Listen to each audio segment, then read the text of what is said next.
Tour देख रहे हैं। मेरे साथ अभी जस्ट 69 का इंटरव्यू समाप्त हुआ है, इंटरव्यू देकर आए हुए हैं।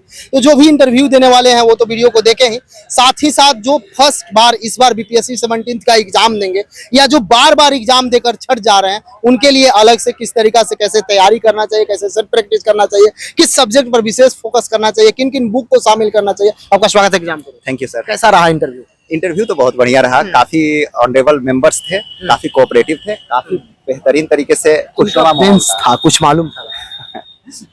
दीप्ति मैम का बेंच था। हाँ। क्या पहले ही आप एंट्री मारे, क्या क्वेश्चन हुआ? देखिए एंट्री मारे, फिर आराम से बैठने के लिए बोला गया। उसके बाद सारा मैम समझाई, काफी बढ़िया से समझाई मैम कि टेंशन नहीं लेना है, कई सारे क्वेश्चन नहीं आएंगे, कोई दिक्कत नहीं, आप सत्य निष्ठा से जवाब दीजिएगा, पूरी ईमानदारी से जवाब दीजिएगा। बोर्ड आपसे पहले शपथ बताया गया किस तरीके? हाँ बताया गया, काफी जरूरी है सर, काफी जरूरी है, क्योंकि जैसा हम मॉक देते हैं ना, मॉक में टेंशन वाला माहौल होता है, यहाँ पे कूल किया जाता है एकदम, कोई दिक्कत नहीं। बोले कि कोई दिक्कत तो नहीं हुई आने में, यहाँ कोई ऑफिस में कोई दिक्कत तो नहीं हुई, या फिर आपको कोई टेंशन, किसी भी प्रकार का टेंशन तो नहीं है? तो मैं कहा नहीं मैम, नहीं बिल्कुल नहीं, और पूरा खुशनुमा माहौल था। और तब इंटरव्यू बोला गया कि इंटरव्यू शुरू किया जाए, तो मैं कहा बिल्कुल। सबसे अधिक किस क्षेत्र से आपसे प्रश्न किए गए? सबसे अधिक क्वेश्चन किए गए तीन ही फील्ड से, सारे ऑनरेबल्स मेंबर्स जो भी थे वो तीन फील्ड से क्वेश्चन पूछे। पहला हॉबी था मेरा, तो हॉबी से सबसे पहले अट्रैक्शन हुआ। मैम क्या बताया? लोग का मूवी था। मैम बोले कि काफी मजेदार आपकी हॉबी है, तो मूवी से क्वेश्चन पूछा गया था कि इंडिया में कोई बताइए ऐसे डायरेक्टर का नाम जो काफी लीजेंड रहे हो, काफी बेहतरीन उनका नाम रहा हो। तो फिर उनका नाम बताया मैंने, मुझे जो लगा वो मैंने बताया। उसके बाद मूवी से था, उसके बाद मेरा ग्रेजुएशन से क्वेश्चन था, फिर मास्टर्स से क्वेश्चन था मेरा। मास्टर से भी? हाँ। किस सब्जेक्ट मास्टर? एमबीए है मेरा। एमबीए से क्या पूछा गया? मार्केटिंग से क्वेश्चन पूछा गया था।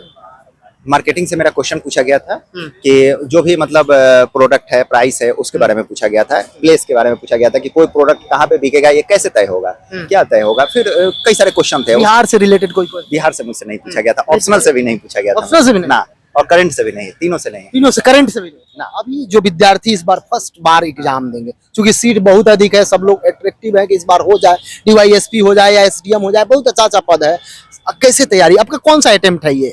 ये मेरा 5वां अटेम्प्ट था। कितना बार इंटरव्यू तक पहुंचे? मैं अभी तक कभी मतलब प्रीलिम्स मेरे से क्वालिफाई नहीं होता था, यही सच्चाई है। पिछली बार प्रीलिम्स में? हाँ, पिछली बार मेरा 0.5 मार्क्स से क्वालिफाई नहीं हो पाया प्रीलिम्स। उसके लिए रीजन था कि जो स्टेटमेंट वाइज क्वेश्चन आया था, गलती से मैंने बबल गलत भरे थे। उसमें स्टेटमेंट में 3 स्टेटमेंट था, ए बी सी, और बी स्टेटमेंट जो सही था मैंने टिक कर दिया बी ऑप्शन वहां जाके, ठीक है। और नीचे लिखा था इन स्टेटमेंट से कौन सा ऑप्शन सही है, और जो बी स्टेटमेंट था वो सी में दिया हुआ था। इस हिसाब से तीसरा मुझे टिक करना चाहिए था, मैंने बी टिक कर दिया और गलत हो गया। एक गलती के कारण मेरा 1 साल चला गया। और उसके बाद फिर मेरा प्रीलिम्स निकाला, बहुत फ्रस्ट्रेट हो गया था सर। उसके बाद मेरा प्रीलिम्स निकाला, फिर हिम्मत बांध के फिर से दिया, और उसके बाद मेरा प्रीलिम्स और मेरा इंटरव्यू कॉल आ गया है। कहाँ से तैयारी की है? सेल्फ स्टडी या कहीं कोचिंग क्लास? सर मैंने सेल्फ स्टडी की है, तो सेल्फ स्टडी से ही। और जो भी मुझे डाउट होता था मैं सर्च करता था। उस टाइम ज्यादा वो मतलब ज्यादा ये नहीं था, तो मैं कुछ ही चीजों मतलब एडिटोरियल में पढ़ता था, यूट्यूब से एडिटोरियल पढ़ता था। एक बात बताइए, चूंकि आपके पास अनुभव अधिक है, 5वां बार में यहाँ पहुंचे हैं, अच्छी बात है, इस बार फाइनल हो जाए, सब लोग यही कामना कर रहे हैं। थोड़ा सा बताइए, जो जैसे करंट को लेकर आप क्या करते थे, विद्यार्थी को क्या करना चाहिए? देखिए करंट के लिए सबसे ज्यादा जरूरी है, करंट कोई ऐसा सब्जेक्ट नहीं है कि करंट आज उठे पढ़ लिए, ये सब नहीं।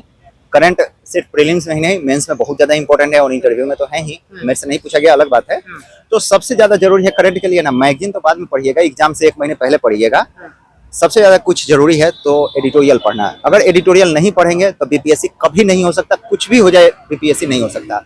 एडिटोरियल पढ़िए, हिंदू का पढ़िए, इंडियन एक्सप्रेस का पढ़िए, किसी का भी पढ़ सकते हैं, किसी एक पेपर का एडिटोरियल पढ़िए। Hindu, Indian express, Hindi medium वाले हैं, भास्कर पढ़िए, दैनिक जागरण पढ़िए, या हिंदुस्तान पढ़िए, किसी का भी पढ़िए, लेकिन एडिटोरियल पढ़िए। अगर नहीं पढ़ सकते, क्योंकि बोरिंग भी लगता है सर, अगर नहीं पढ़ सकते तो किसी एक चैनल को पकड़िए और उसका एडिटोरियल डिस्कशन 45 मिनट देखिए, आधे घंटे 45 मिनट, और कंटिन्यू देखिए उसको। ये नहीं कि 4 दिन देखे 4 दिन छोड़ दिए, वो सब काम नहीं। कंटिन्यू देखिए, उससे आपका व्यू पॉइंट डेवलप होगा। एनालिटिकल क्वेश्चन सर आ रहे हैं, और एनालिटिकल क्वेश्चन आएंगे ना, तो उसमें से आपको आंसर तक पहुंचने की प्रोबेबिलिटी बढ़ जाएगी। मैं ये नहीं कह रहा हूं कि आप आंसर तक पहुंच जाएंगे, प्रोबेबिलिटी बढ़ती है, और सबके साथ यही होता है, सबके साथ प्रोबेबिलिटी ही बढ़ेगी, ठीक है। एक बात बताइए, साइंस को लेकर, क्योंकि साइंस से अच्छा प्रश्न पूछे जा रहे हैं, 30 से 35 भी हो जा रहे हैं, कैसे आप तैयारी? सर साइंस के लिए मैंने, एक तो साइंस बैकग्राउंड था, तो उतना मुझे तैयारी करने की जरूरत नहीं पड़ी। और बाकी मैंने क्या किया था कि लास्ट में जैसे मैं वो लूसेंट का नाम लेना चाहूंगा क्योंकि लूसेंट फैक्ट है, हालांकि वो रिलेवेंट है, मुझे ऊपर ऊपर आइडिया लेना था क्योंकि मैं पहले से साइंस बैकग्राउंड का हूँ, तो मैं लूसेंट ऊपर ऊपर पढ़ लिया था, बाकी यही था। साइंस का ज्यादा इशू नहीं हुआ। साइंस से मुझे यहाँ भी क्वेश्चन पूछे गए थे बहुत सारे साइंस। हिस्ट्री, ज्योग्राफी, पॉलिटी पर थोड़ा थोड़ा बता दीजिए, क्यों कौन सा बुक का अध्ययन करें जिनको नॉलेज नहीं है या बार बार जो असफल हो जा रहे हैं, किन किन बातों को ध्यान दें? देखिए अभी के इसलिए अगर 70th बीपीएससी के लिए जा रहे हैं तो अभी जो आप पहले पढ़े हैं उसी का रिवीजन कीजिए, नई बुक मत पढ़िए, पहली बात। एनसीईआरटी भी मत पढ़िए, हाँ अगर पहले से रिवीजन पढ़ा हुआ है तो 10-15 दिन में रिवीजन कर लीजिए किसी भी बुक का। बाकी अगर नहीं पढ़े उनको भी टेंशन नहीं लेना है, उनको क्या करना है, स्मार्ट स्टडी कीजिए।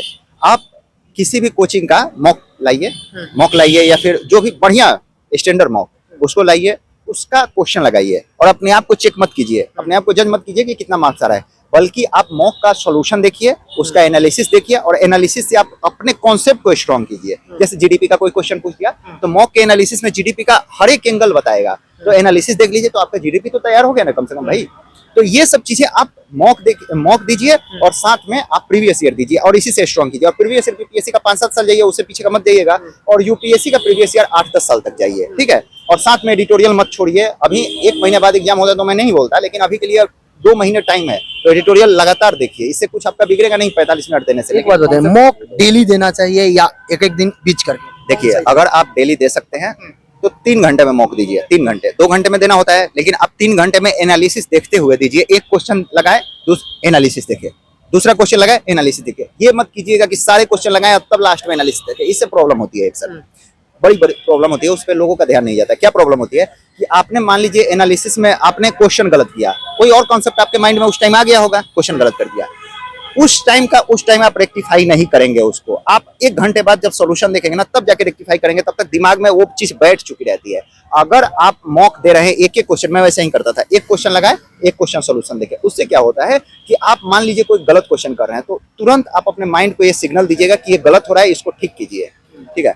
मैं जैसे मेंस में भी मैं एक क्वेश्चन किया था तो उसमें मैंने मैथ में क्वेश्चन जैसे मॉक देता था तो गड़बड़ किया था, तो उसको क्या किया, जब मेंस में गया ना तो वही सेम गड़बड़ी किया था, लेकिन करने के बाद जैसे ही आगे बढ़ाना तो तुरंत ध्यान आया कि कुछ तो गड़बड़ किया हूँ। उसके बाद फिर एक लाइन और उसमें जोड़ना था, एक स्टेप कम किया था तो उसको फिर जोड़ा। तो ये चीज होती है आपके साथ। जो भी देख रहे हैं उनसे हम यही कहेंगे कि और कोई प्रश्न जो आपको मन में हो या किसी प्रकार से कोई बुक के बारे में जानकारी या कोई तैयारी के रिगार्डिंग कोई भी सब्जेक्ट, तो आप कमेंट सेक्शन में जरूर कमेंट करिएगा। समय